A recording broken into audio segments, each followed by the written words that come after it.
everybody, this is Emily from Life Enrichment, and I am here today to do another Broadway class with you all. So thank you very much for watching. I hope you all enjoy. Today's Broadway musical is going to be The Phantom of the Opera. So hopefully some of you had the chance to see the version that we showed this past Saturday. It was the 25th anniversary, and we're going to see a couple clips of it in my presentation as well. The picture that you see here is actually from that cast. That's Sierra Bogus as Christine and Ramin Karimloo as the Phantom. Alright, so let's get started. The Phantom of the Opera. So I'm sure many of you know the music from the Phantom of the Opera is from the legend himself, Mr. Andrew Lloyd Webber, or Sir Andrew Lloyd Webber. The lyrics were by Charles Hart, and the book was written by Andrew Lloyd Webber as well as Richard Stilgoe. Something that I didn't really know much about was that it was based on the French novel by Gaston Leroux. I'd known it was a book at some point, but I didn't know the author's name until I started putting this presentation together, but that's an interesting factoid. The original production of The Phantom of the Opera was at the West End in London in 1986. So in case you didn't know, Andrew Lloyd Webber, he is an English composer, so that's where the musical originally opened, and it premiered on Broadway in 1988 at the Majestic Theater, and it is still there today. The film version was released in 2004. It starred Emmy Rossum, who some of you may know from the television show Shameless with William H. Macy, and it also starred Gerard Butler, the famous movie actor. It is widely regarded, and it is best known for being the longest running Broadway show of all time, as well as the second longest running West End musical. The first longest running West End musical is actually Les Miserables. On Broadway, it has 13,370 performances to date. So obviously, this number hasn't been going up recently, but as of March of 2020, which is when Broadway decided to shut down for a short time, that's how many performances it's had on Broadway. So highly successful, and as we can see here, the bottom bullet, it has been produced in over 28 countries on 6 continents. So that is definitely a widely produced film, greatly loved and very beloved. So let's get into the plot now. Alright, Phantom of the Opera, the plot. Let's start with Act 1. So the musical takes place in the year 1988 at the Paris Opera House. We see an opera troupe. They're rehearsing for their sold-out performance of a musical called Hannibal. But there's a lot of suspicious behavior going on. A lot of things in the theater are falling, and there's the main actress in their musical. They call it their prima donna. Her name is Carlotta, and she quits at the beginning of the musical. She says that she doesn't want to. This stuff has been going on for years now. She's frightened and she doesn't want to be there anymore. So she decides to quit, and she says that the cause of it all is the Phantom. That he's the one that's been causing all the suspicious things that have been going on. The ballet teacher there, her name is Madame Geary, and she suggests to the 2 owners of the opera house, their names are Thierman and Andre, she suggests that they audition a woman named Christine. She's young, she's very talented, and she knows that she's been very well trained. Christine is an orphan. Her father was a famous violinist. And she knows that she's very well trained, so she gets them to audition her. And when she does her audition song, this young man named Raoul notices her quickly, and he recognizes that it's an old childhood friend of his, and he's a nobleman at this point, so he has a lot of influence and a lot of power over the events that occur at the opera house. So After she gets the role, she's very, very, very talented. She gets the role, and after her triumphant debut as the lead role in Hannibal, she goes to her dressing room and she talks to her friend, and then Raoul comes and visits her, and she confesses to them both that she was taught how to sing well from the angel of music, who's this mysterious figure that's been appearing to her.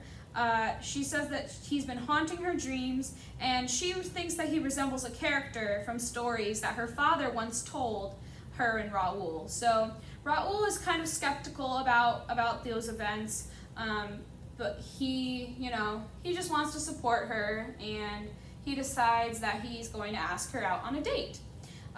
So he asks her to dinner, and he leaves. He leaves to go get his hat so they can go out to dinner. And the Phantom is actually nearby, and he overhears their conversation. And he appears to Christine, starts talking to her, and gets her to follow him down to his lair, which is underneath the opera house. So they go underneath the opera house, and then they have to take this boat through this subterranean lake. And he leads her to his lair. Christine faints because she's frightened, she's shocked, she doesn't really know what's going on. And when she awakes, she finds the Phantom, and she decides to lift his mask. She reveals his grotesque face. It's deformed, and she starts to run in fear until he starts to express that he really just wants to be loved. He's looked like this his whole life, and he's seeking out some empathy, some sympathy from her. So she feels some pity for him. So she returns the mask, and in exchange, he brings her back to the opera house, and that's about halfway through Act 1. So I'm going to show you a couple clips here. This first one is a song called "Think of Me," and this is the song that Christine auditions with when she gets the lead role in their opera. Oh, hold on.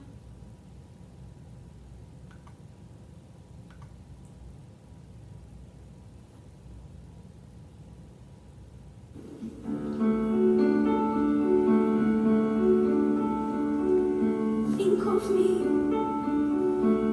me fondly when we've said goodbye. Remember me every so often. Promise me you'll try. Andre, this is doing nothing for my nerves. Don't fret, Fiona. On that day, that not so distant day, when you were far away and free. If you ever find a moment, spare a thought for me.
See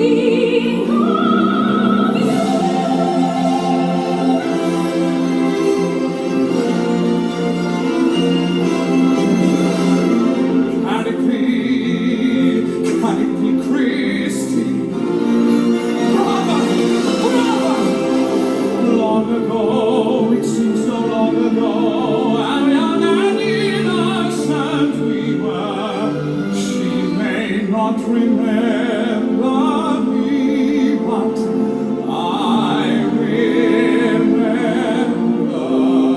Flowers fade, the fruits of summer fade. They have their seasons, so do we. But please promise me that sometimes you will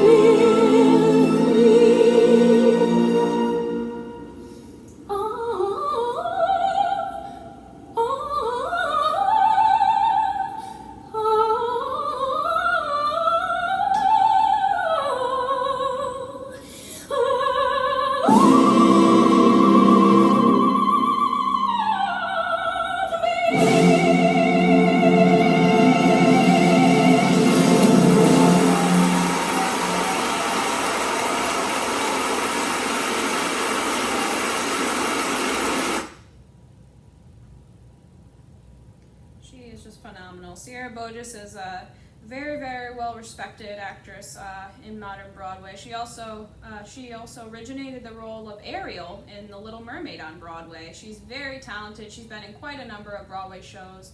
And Andrew Lloyd Webber actually considers her the best Christine that's ever been. He considers her the absolute best. And honestly, I don't really blame him. I think she's really fantastic. We're going to see a little bit more of her throughout this, just because most of the footage that's out there is from the 25th anniversary production, and it's just a very good cast. The next song I'll show you is the Phantom of the Opera, the title song, and this is the Phantom and Christine singing together when he brings her to his lair.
sing, my angel of music.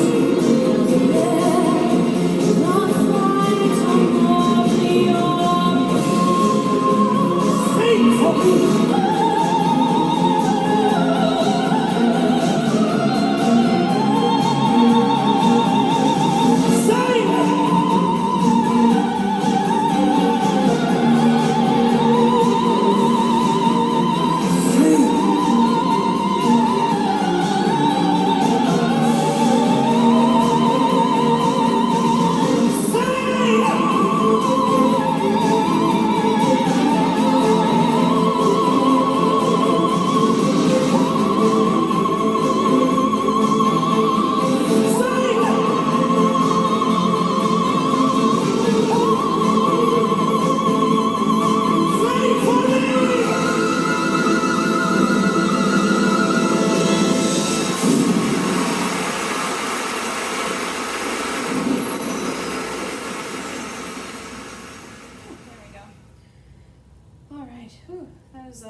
Very well done performance. That was, again, that was the 25th anniversary cast, but that was actually a production they did at the Brit Awards in 2012. Again, that's Sierra Bogus and Ramin Karimloo. He's another very well-respected Broadway actor. I actually was fortunate to have gotten to see him when he was in Les Miserables as Jean Valjean a couple years ago. It was very good.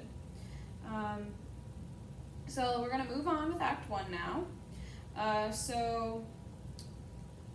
Considerable amount of time later, we see the character Joseph Bouquet. He's a stagehand at the theater, and he's telling stories of the Phantom and his magical lasso. He's telling this story to the chorus girls that work there at the Opera House, until Madame Geary hears him, and she warns him that he should stay silent or face the Phantom's wrath, that he's a very vengeful person and he doesn't like, to hear that people are, talking about him. Shortly after that, we see the character of Raoul again. He has received a note warning him not to see Christine again, and he assumes that it's from the owners of the theater, Fermin and Andre. So he goes to confront them about it, and he learns at the same time that Carlotta has also received a note saying that her days at the opera are numbered. Carlotta again was the former prima donna that had the role, the lead role in the opera before Christine had taken that role.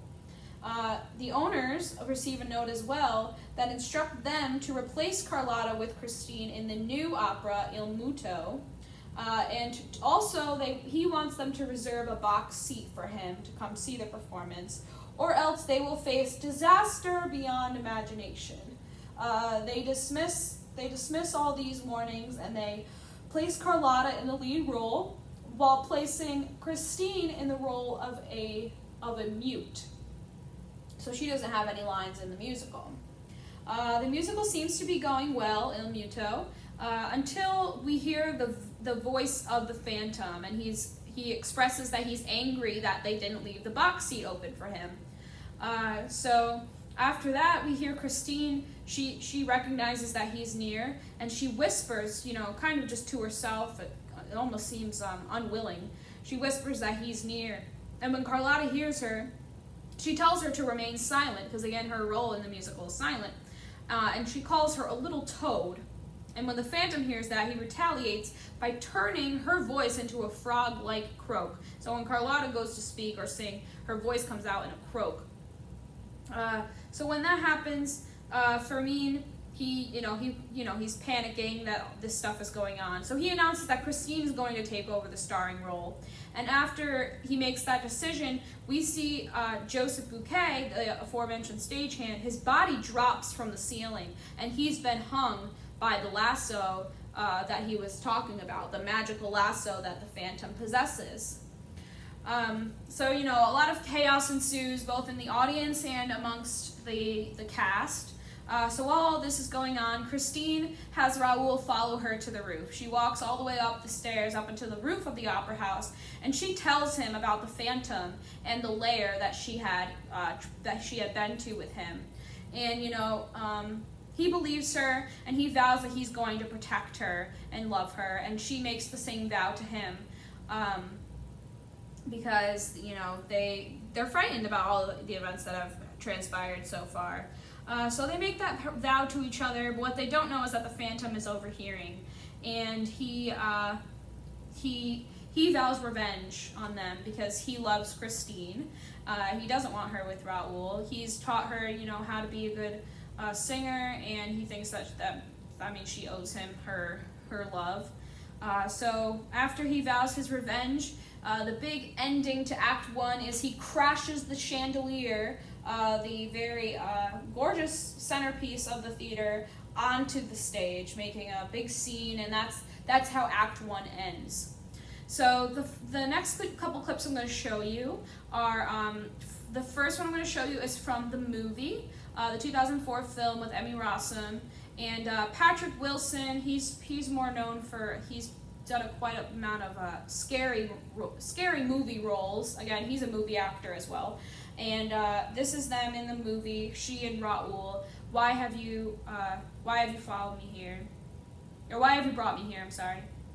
And that's the first clip I'm going to show you. Why have you brought me here? Go back there. You must return. Kill you. His eyes will find us there. Christine, don't say that. Those eyes that burn. Don't even think it. He has to kill 1,000 men. Forget this waking nightmare. The Phantom of This the phantom Opera. is uncable. And Believe me, still there again. is no phantom of the opera. My God, who is My God, who is this who hunts man? to kill? This mask of death. I can't escape Whose from ceaseless voice I you hear never with will. every breath. And in this labyrinth, where night is blind, the phantom of the opera is there. Inside my mind, there is no phantom of the opera. I've been there, to his world unending night, to a world where the daylight dissolves into darkness.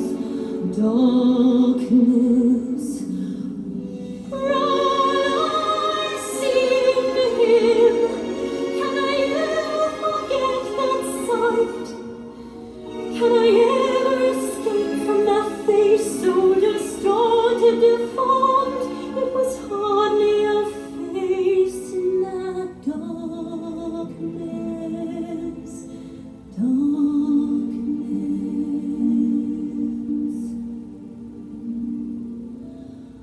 But his voice filled my spirit with a strange, sweet sound. In that night there was music in my mind. And from music my soul began to sing.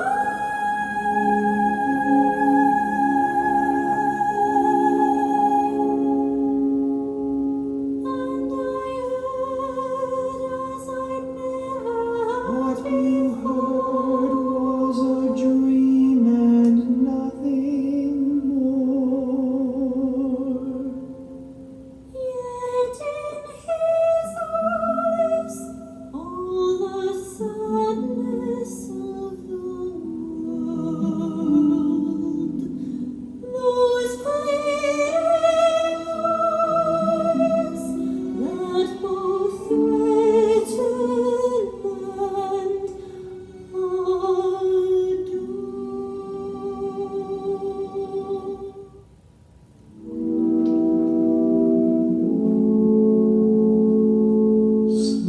Slowly, gently, night unfurled. Sorry about that. So again, that's the scene where Christine brings Raoul up to the roof, and she tells him, everything she's seen. And we start to hear a little bit in that song Christine's attraction to him. She's very drawn to the Phantom. She's drawn to his voice. She's drawn to the pain that she sees in his eyes, and she can't quite explain why she's so drawn to him. But it kind of frightens her, and it makes it hard for her to, just abandon him and everything that he's taught her. Oh, sorry about that.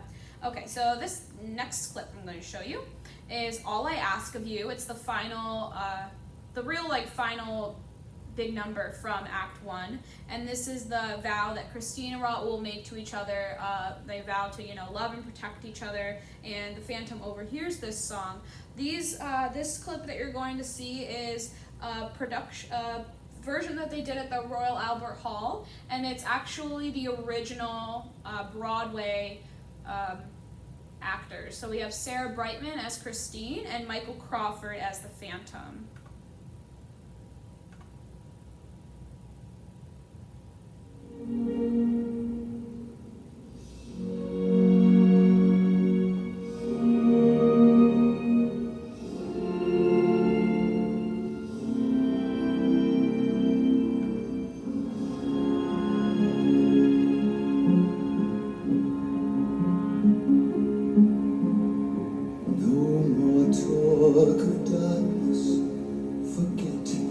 Wide-eyed fears, I'm here, nothing can harm you.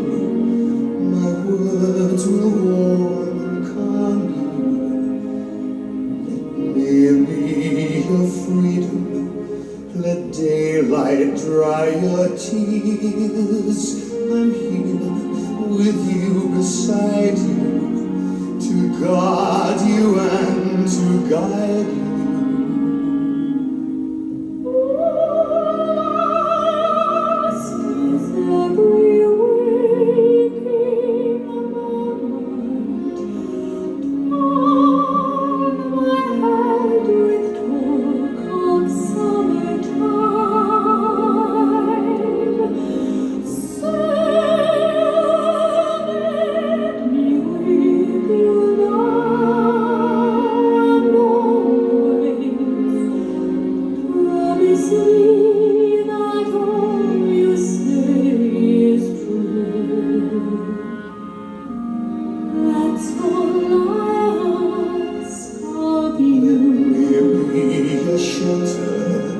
Let me be your light, you're safe, no one will find you, your fears are far behind you. All I want is freedom, a world with no more light, and you always beside me, to hold me and to fight me. Then say one love, one lifetime. Let me lead you from your solitude. Say you need me with you here beside you. Anywhere you go, let me go too.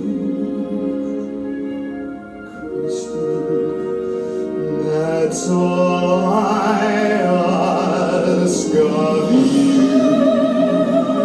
Show me one lifetime. Say the word and I will follow you. Share each day with me, each night, each morning.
that's all I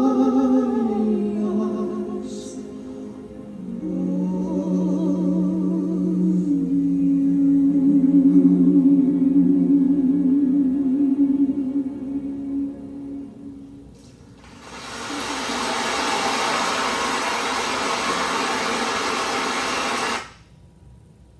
So I apologize. When I started that clip, I said that it was Michael Crawford playing the Phantom, but what I actually meant to say was Michael Crawford as Raoul. So again, that was Raoul and Christine, the original Broadway Raoul and Christine, and that's the final number of Act 1. So now we're going to get into Act 2. Hello? Okay. All right, so Act 2 starts 6 months later, and there's a big masquerade ball at the Opera House. The Phantom appears while they're celebrating the masquerade, and he announces that he's written a new musical called Don Juan Triumphant, and he wants Christine to play the star role. He approaches Christine, and he sees that she has an engagement ring around her neck, which he snatches before disappearing. Raoul demands from Madame Geary that she share the Phantom story since she's been around the Opera House a long time. And she confesses to him that the Phantom is actually a brilliant scholar, a magician, an inventor, an architect, and a composer. And because of his disfigurement, he's been ostracized from society his whole life, and he was even displayed in a cage at one point, almost as part of a circus act, before he escaped to live below ground, below the Opera House, where he's lived for quite a few years now. Now, Raoul plots to use the opera's premiere, this opera that he's written, Don Juan Triumphant, as a way to trap the Phantom. But Christine refuses to participate. You know, she still has some empathy, some sympathy, and probably a lot of pity for the Phantom. So she doesn't want to go along with that idea. But again, she will still star in the musical. While they're doing rehearsals, we see the male lead. His name's Piangi, which is a term that's used in opera as a kind of a stock character. He's struggling with his role. He can't really get his lines right or the notes right. But then suddenly the piano becomes possessed. It starts playing on its own, and after it starts to play, the chorus just magically starts singing together in perfect unison. Again, it's pretty much magic that we see this happen, and we know as audience members that it's because of the Phantom. We then see Christine. Again, she's feeling torn about her feelings. She loves Raoul, and she doesn't doubt that relationship at all, but she doesn't understand why she's so drawn to the Phantom. She doesn't know what she should do, but he's taught her a lot. He's made her the artist that she is, and she's really just looking for some guidance right now. So she goes to her father's grave, and she sings a song there called "Wishing You Were Somehow Here Again." And she's expressing her desire for some guidance to figure out what she should do.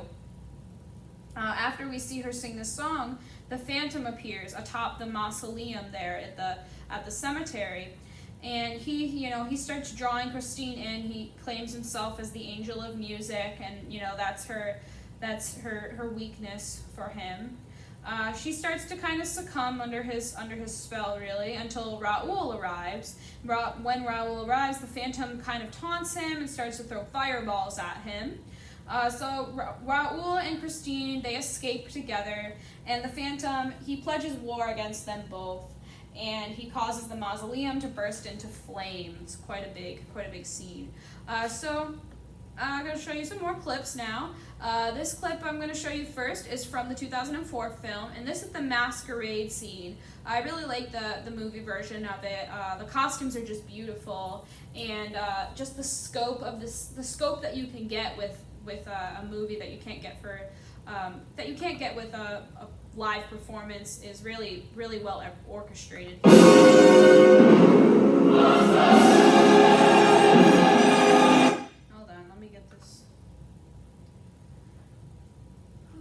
Sorry about that. That was quite loud. Let me turn that down a little.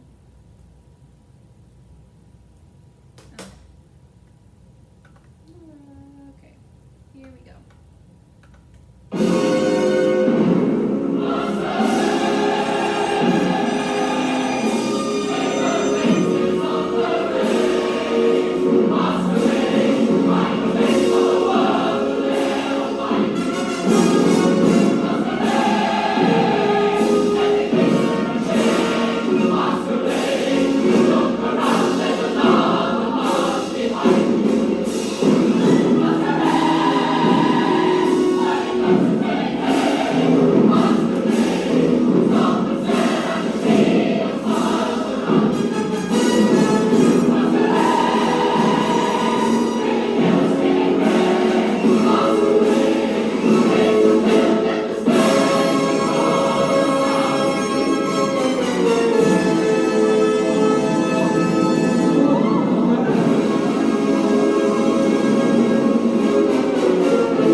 monsieur, did you think that I had left you for good? Have you missed me, good messieurs? I have written you an opera. Here I bring the finished score, Don Juan triumphant. Fondest greetings to you all. A few instructions just before rehearsal starts. Carlotta must be to act, not a normal trick of strutting around the stage. Oh, Don Juan must lose some weight. It's not healthy in a man of Piangi's age.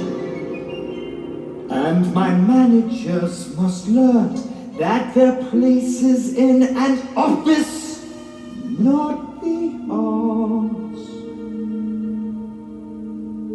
As for our star, Miss Christine Daae, no doubt she'll do her best. It's true, her voice is good. She knows, no, should she wish to excel, she has much still to learn. If pride will let her return to me, her teacher, her teacher.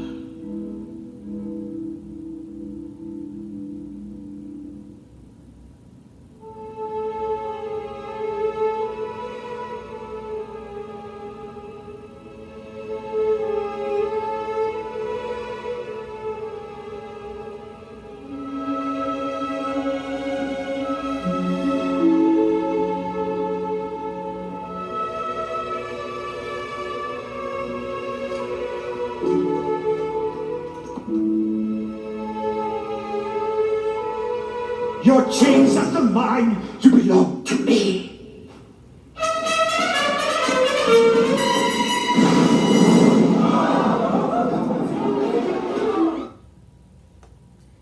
Alright, so we see there he's written his new musical. He wants Christine to be the star, but he kind of questions Piangi's ability to play the Don Juan, the lead male role. And you know, he claims ownership over her after he sees that ring around her neck. We're gonna skip this other clip here because it's kind of long and it's not actually a professional performance, it's a high school performance, so I'm just gonna skip that one. Oh, where are we going?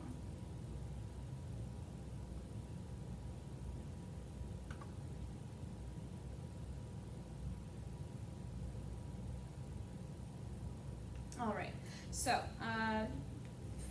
continuing with Act 2, we are brought to the Don Juan triumphant premiere, the premiere of the musical that the Phantom has written, and Raoul has set it up so that armed policemen have secured the auditorium.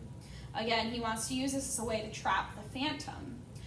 During her performance, Christine starts to realize that somehow the Phantom has replaced Piangi within the musical. At some point, he replaced him in the role.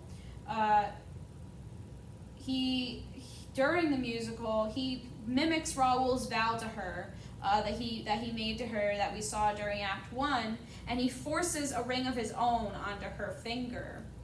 After he does this, she rips off his mask, which exposes him to the audience, and he retaliates by taking her to his lair. After he takes her away, we see that Piangi has been hanged as well, which causes, again, a lot of chaos and an angry mob to form within the opera house. They're seeking revenge against the Phantom for all he's done.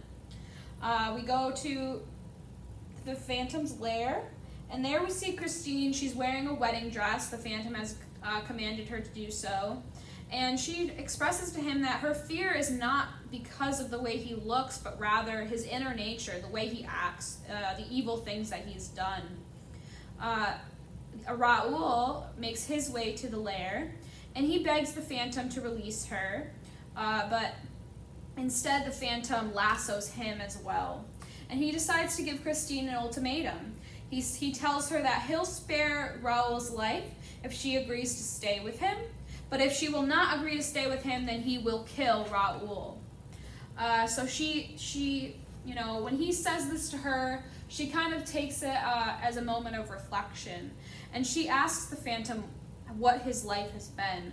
She recognizes all the sadness and pain that he must have experienced in order to act this way. And she tells him that he's not alone, and she kisses him. This is the first time that anyone has shown kindness to him before.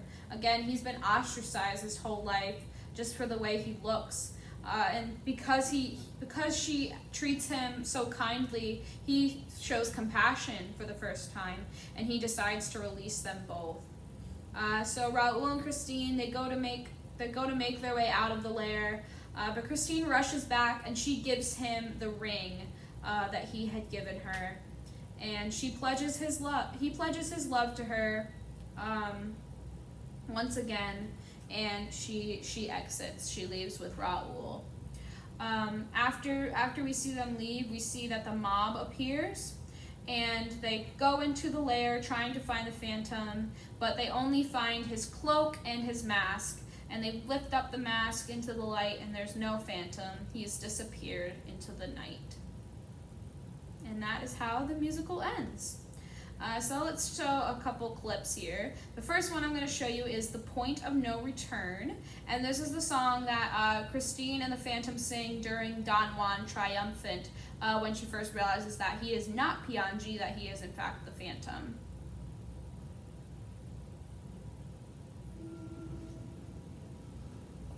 You have come here in pursuit of your deepest hurt, in pursuit of that wish which till now has been silent. I have brought you that your passions may fuse and merge.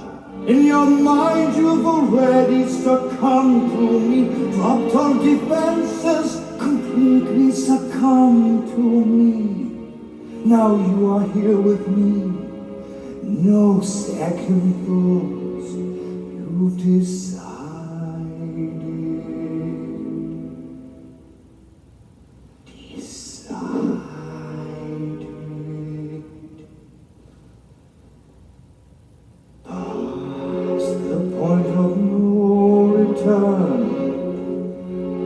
No backward glances or games of make-believe are at an end. Oh, thought of if or when, no use resisting, abandon thought and let the dream descend.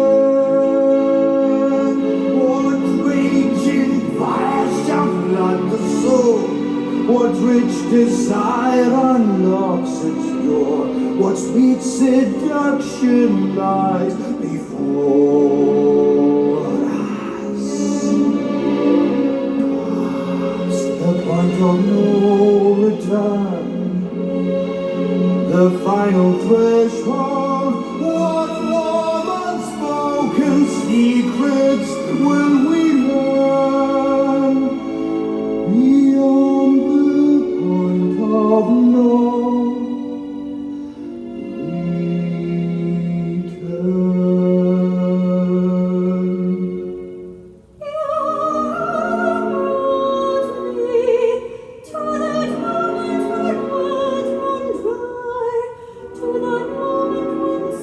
Disappears into silence.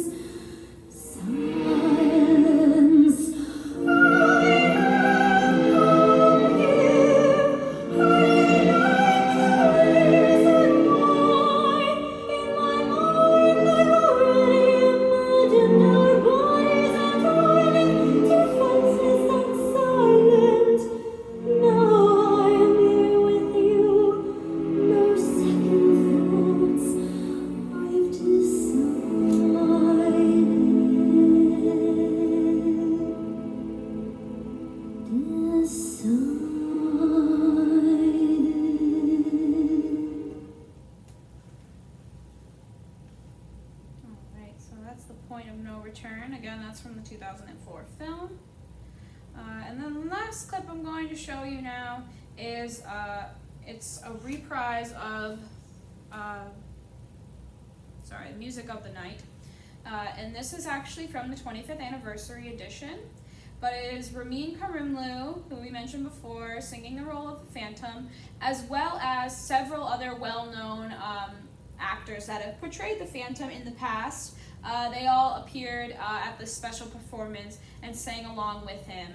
It's a relatively short clip, but it gives you a good idea of the different vocal ranges from the different actors that have portrayed the Phantom.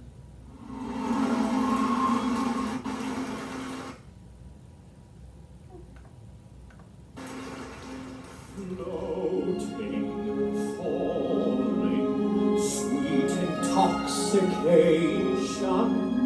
Touch me, trust me, savor each sensation.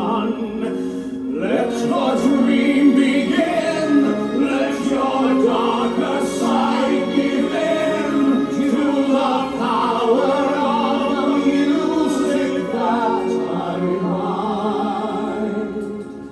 The power of the music of the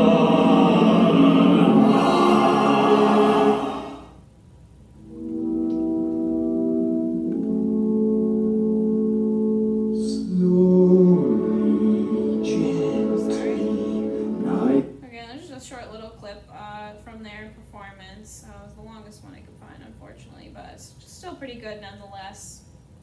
Alright, so that was the Phantom of the Opera, and now we'll get to my favorite part of the presentation, which is awards and acclaims, part I really like to talk about.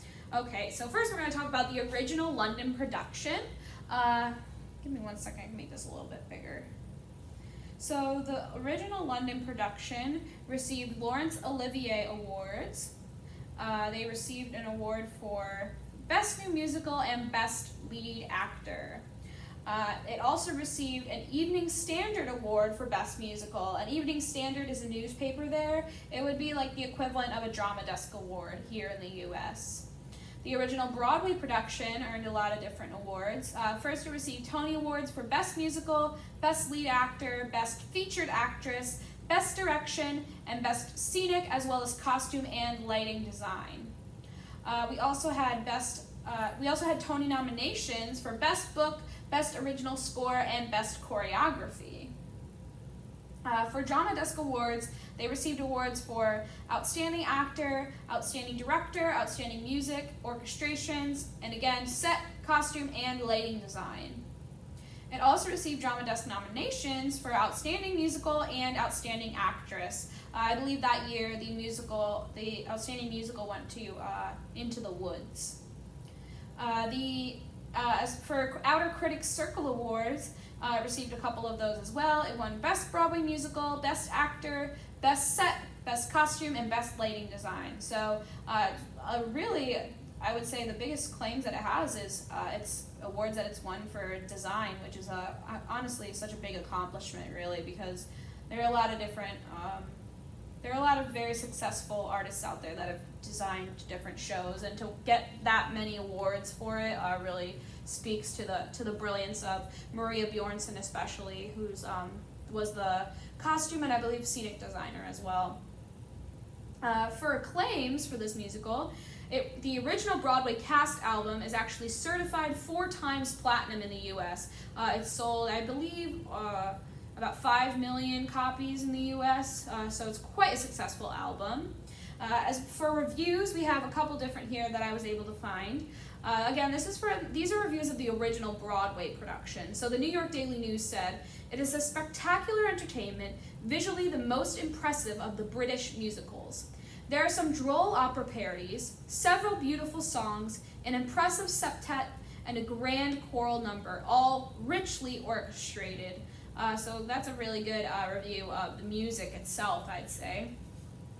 The magazine Variety said, it was a thrilling and musically rich mass legit entertainment, a 19th century period spectacle with soaring melodies and exceptional singing that are at the service of an offbeat love story, all of it staged with brilliantly organized flair by Harold Prince. Harold Prince, if you don't know, is one of the best known and most successful Broadway directors to date. He's worked quite a lot with Sondheim, a couple things with Andrew Lloyd Webber. He's very, very well known, very successful. He's passed away now, but he was one of the best Broadway directors of all time. So it's great that they had such a successful director there, putting that all together.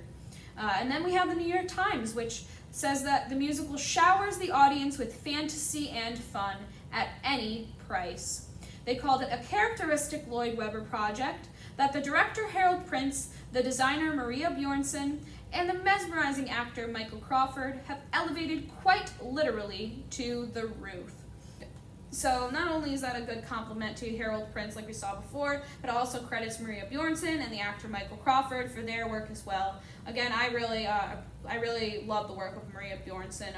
Her designs have been used in pretty much all of the different productions around the world, with the exception of less than a handful of productions. For the most part, all the touring productions, the London production, the Broadway production, the ones that have been performed all over the world, for the most part, people use her designs because they're just so brilliant and they really express the time period.